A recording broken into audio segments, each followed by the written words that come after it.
Sri Lanka and Sri Lankan Tibetan Buddhist Brotherhood Society It's my pleasant duty to extend a gracious and inclusive welcome to all of you.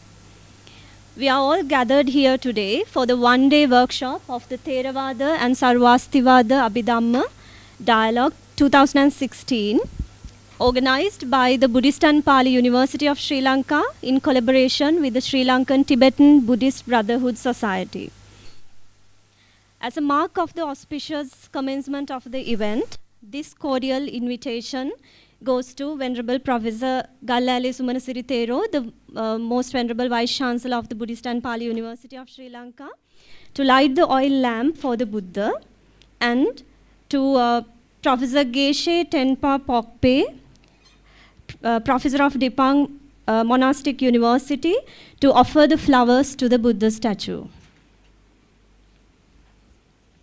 It's time to officially commence the Theravada and Sarvastivada Abhdhamma Dialogue 2016 with the religious observances. It's with utmost respect that I hereby invite Most Venerable Vice Chancellor, Venerable Professor Gallale Sumanasiri Thero, to conduct the religious observances according to the Theravada tradition.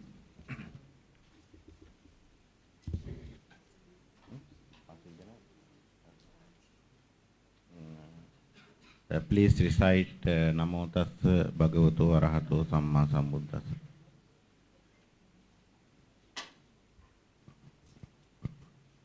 Buddhaṃ saranang gacchāmi, Dhammaṃ saranang gacchāmi, Sanghaṃ saranang gacchāmi, Dutiyampi Buddhaṃ saranang gacchāmi, Dutiyampi Dhammaṃ saranang gacchāmi, Dutiyampi Sanghaṃ saranang gacchāmi.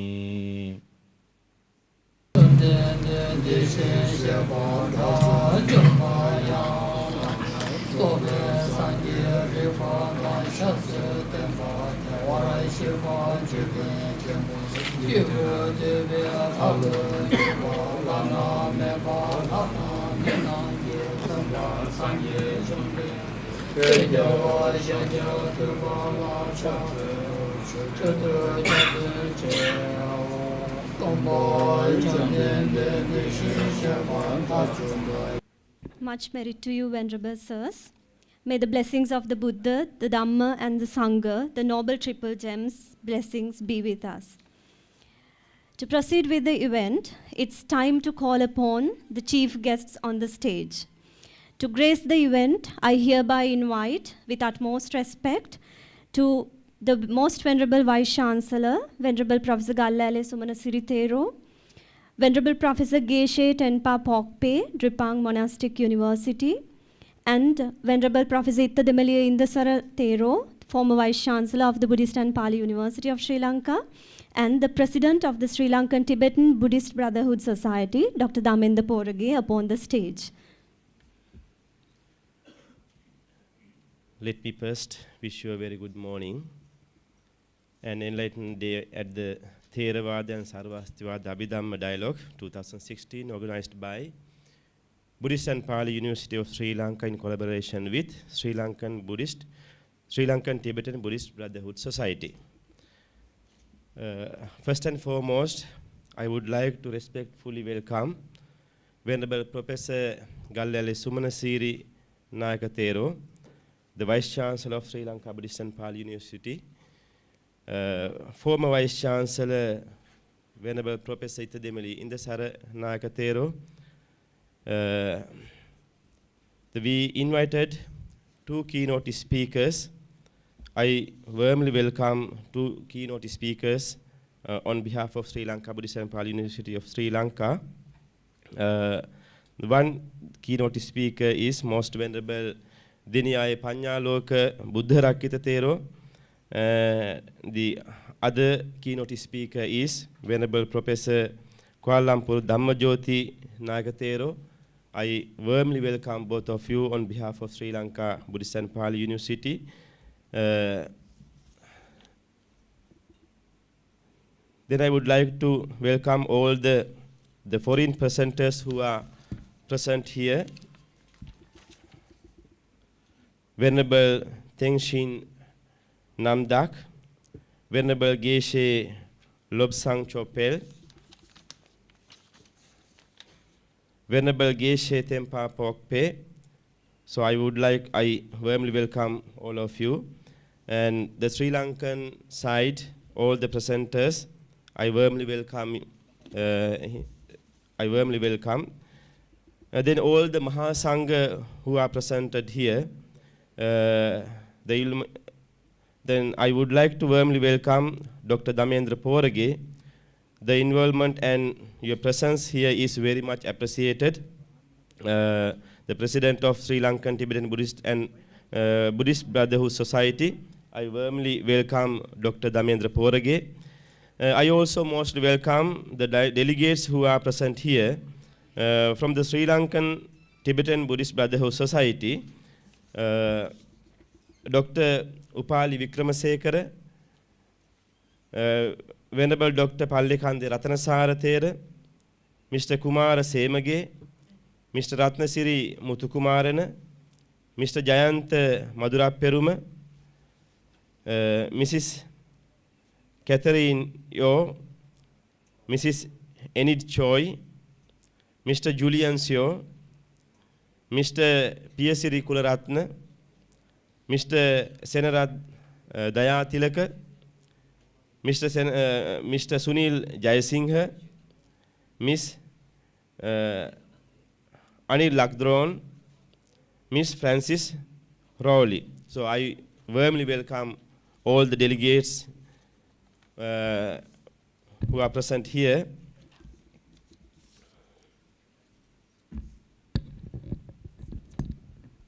Okay, much merit to you, Venerable Dr. Morogollaga Muparatana Thero. One of the main objectives of the Buddhist and Pali University of Sri Lanka is to disseminate the Dhamma worldwide. All the missions carried out by our university are directed towards realizing this objective. The decision to organize this kind of a workshop with the main purpose of proposing the methods that can be used to propagate Buddhism in the light of both Theravada and Sarvastivada traditions, which is like the door opening for the scholars of both these traditions around the world, was thus taken by the Most Venerable Vice Chancellor of the Buddhist and Pali University of Sri Lanka. So there can be no other personality in the room to talk about the objectives of this event. This reverential request is to you, Most Venerable Sir, Most Venerable Professor Gallale Sumanasiri Thero, the Vice Chancellor of the Buddhist and Pali University of Sri Lanka, for the introductory speech.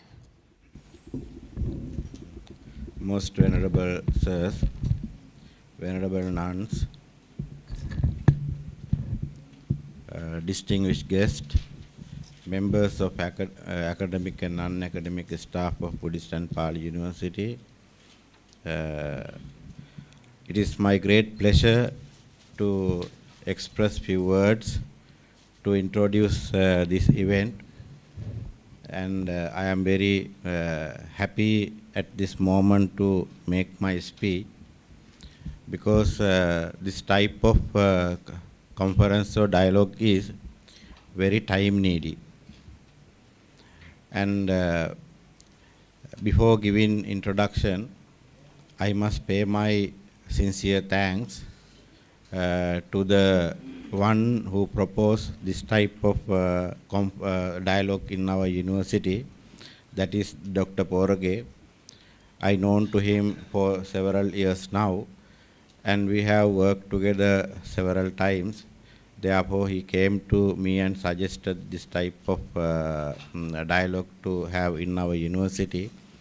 Therefore, I was very happily welcome him, and I offer my sincere thanks to him. And also, I must be thankful to my academic staff, because they very enthusiastically engaged the activities, all the activities to come to this stage.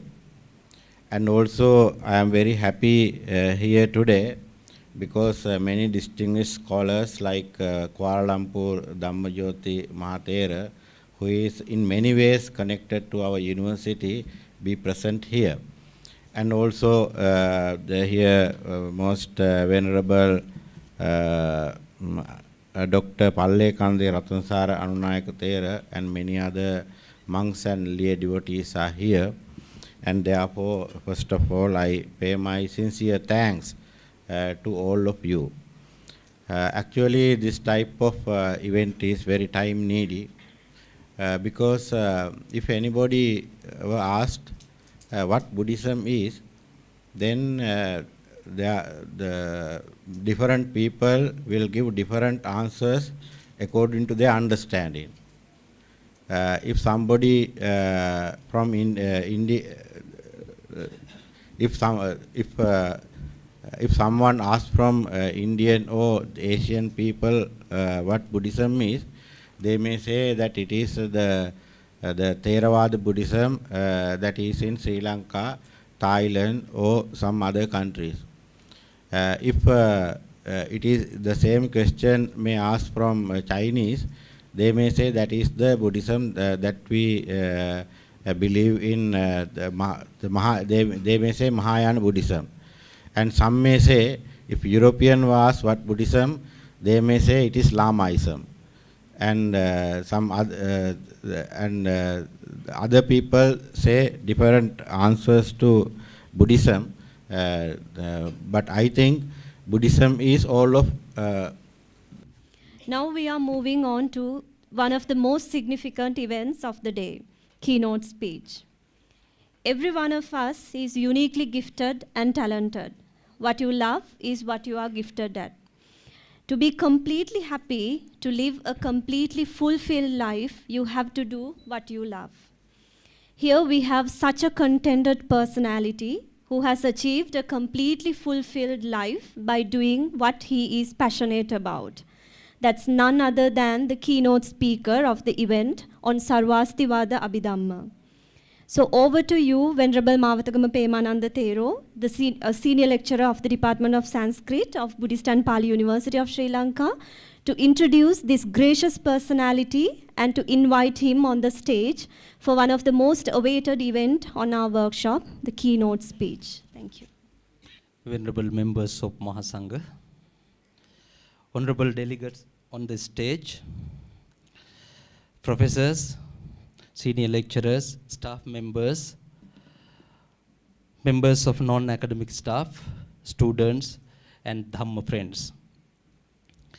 It brings me a great pleasure to have such a memorable opportunity to share few words with you in the terms of introducing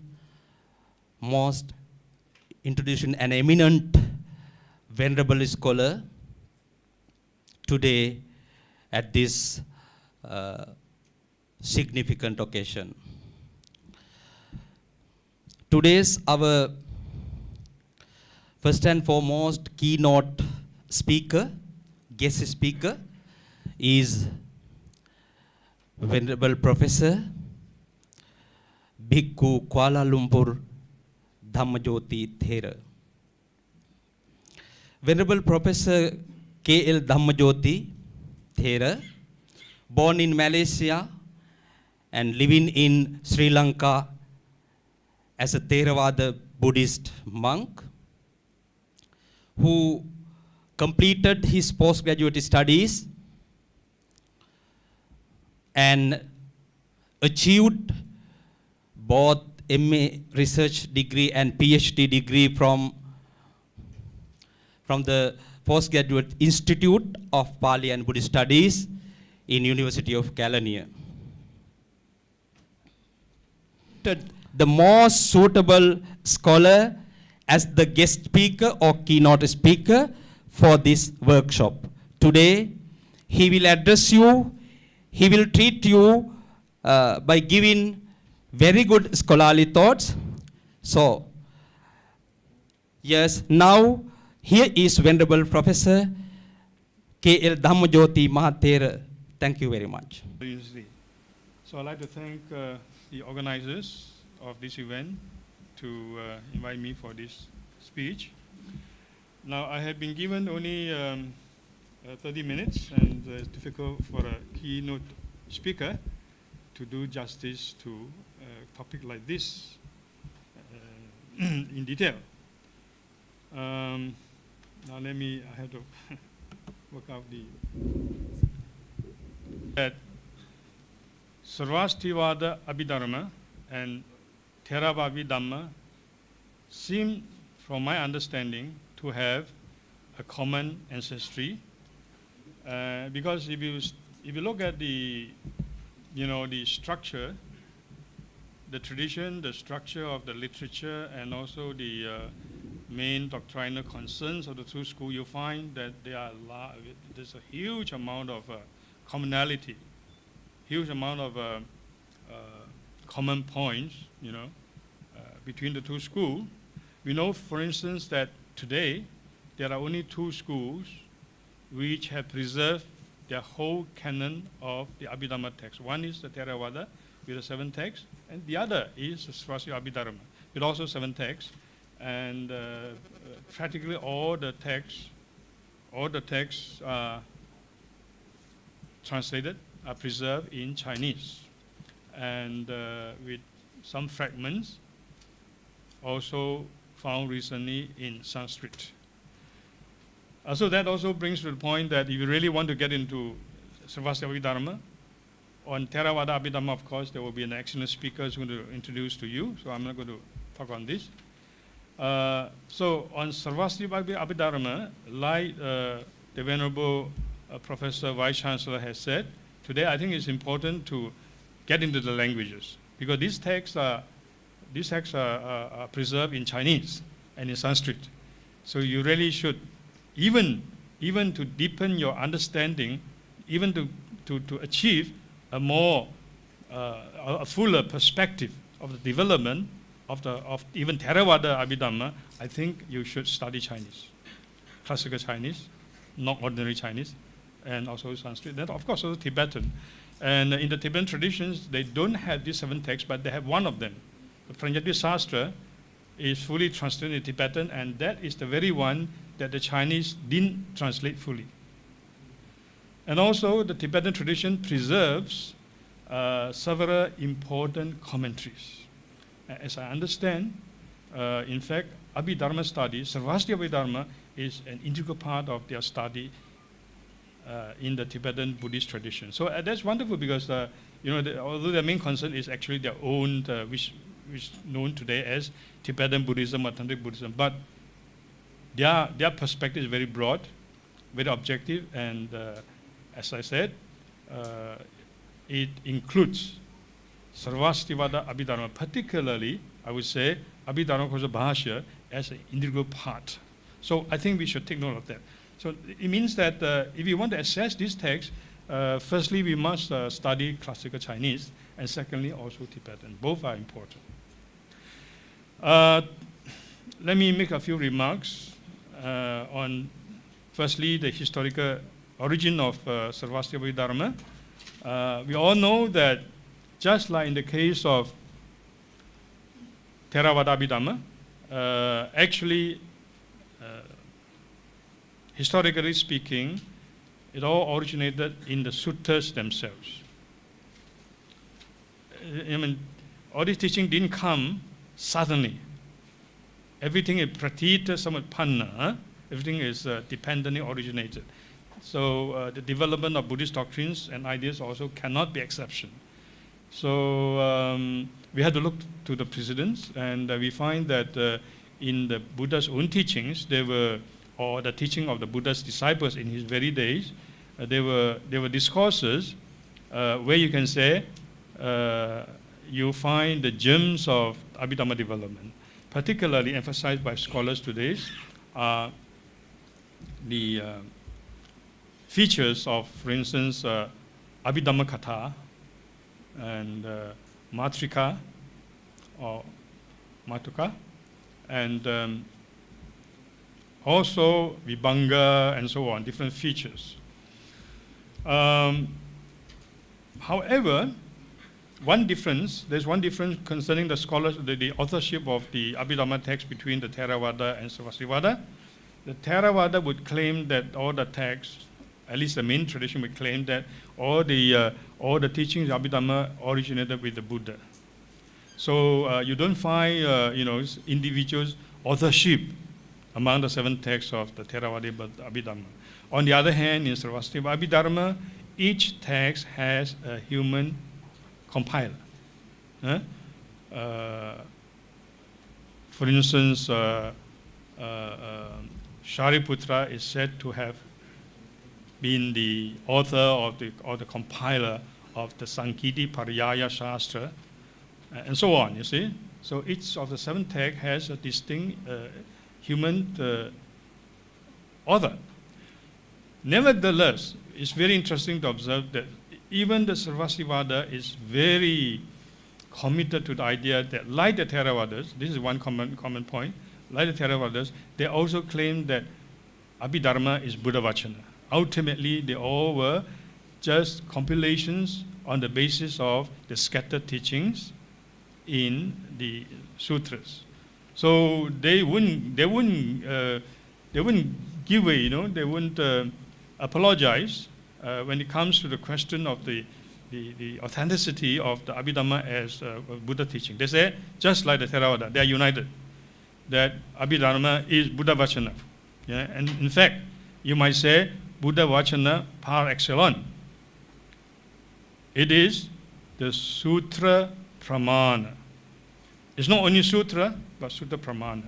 So they also emphasize those features like the Matrika, Vibhanga, Abhidharma Katha that I've mentioned to you. And one more interesting emphasis, which you don't find in Theravada, I'd like to mention, is on what is called Upadesha. It's very interesting that for Sarvastivada Abhidharma,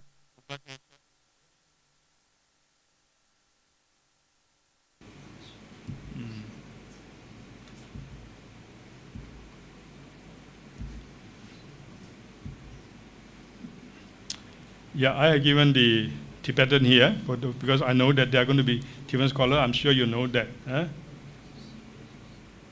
Sen Van Dempa Maimpe to Chetnam. So that is the category for those who want to go into it. And likewise, when you come to Nirvana, I was saying, in Theravada, you have only one asankata. That is Nibbana, right? You all know that. But in the Sarvastivada conceptions, actually, you might say the domain of the unconditioned is also pluralistic, just like the domain of the conditioned. So you can say there's not only one nirvana, that is nirvana par excellence, but you have nirvanas, many nirvanas. And each time when you gain liberation, you destroy a certain klesha, correspondingly you gain a nirvana of that. Because there's a nirodha, there's a cessation of that. That cessation is called nirvana. So in that way, first of all, nirvana, the conception of nirvana is very different and it's pluralistic. And you have that nirvana is this category. And here again, I give you both the Sanskrit and the Tibetan. You can see, sosatakpe kokpa. That is due to by means of individual specific considerations. So in other words, if I want to get rid of my raga, then I must struggle. I must work hard, right? I must understand, the disadvantages and the demerits of craving and so on. I must understand the greatness, the benefits, the merits, spiritual merits, that is to say, of liberation, freedom from defilements. So all this requires effort. All this requires pratya. That pratya is your pratisankhya. So when you then finally gain liberation from that particular defilement, then you gain this type of nirvana called pratisankhya nirvana. So you see the Tibetan also shows very clearly that sosor takpe, that pe is instrumental case. So by means of, it is through effort. you have to have the effort of discrimination. It's very interesting. Maybe in the